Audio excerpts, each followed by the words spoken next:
So the question is, how do you date a road sign?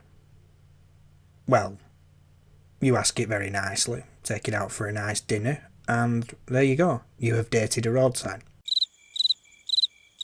More seriously, you need to know the traffic signs, regulations and general directions a little bit more. Travelling southbound on the M6, once you get to Keele, you may recall there used to be a very old and odd little sign in the central reservation advertising Keele services.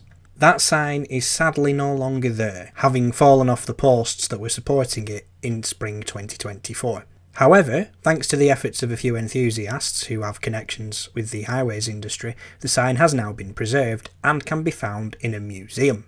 But what's the importance of this sign? Why does anybody care? Well, the simple fact is that this sign was the oldest surviving mainline motorway service area sign in the country, dating back to approximately sometime between 1975 and 1978. The significance of the sign is basically due to the fact that it's an unusual design anyway. The formal design for an advanced sign warning of a service area in 1975 was the name of the service area, the distance, and then the symbols. There was never any passive provision in the regulations for the now questionable legend facilities for the disabled. But you have to remember, at the time, accessibility was still a rare feature. If you needed to have an adapted entrance to a building in the 70s, most of the time you were out of luck. So these signs appeared despite the regulations to ensure that people who were making a stop on a motorway knew that they could make that stop.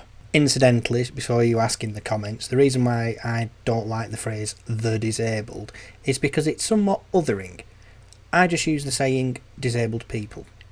Anyway, the good news is the sign was salvaged and not sent to the skips, and much like some other famous road signs, it now resides in a museum, and that museum is the Aldridge Museum.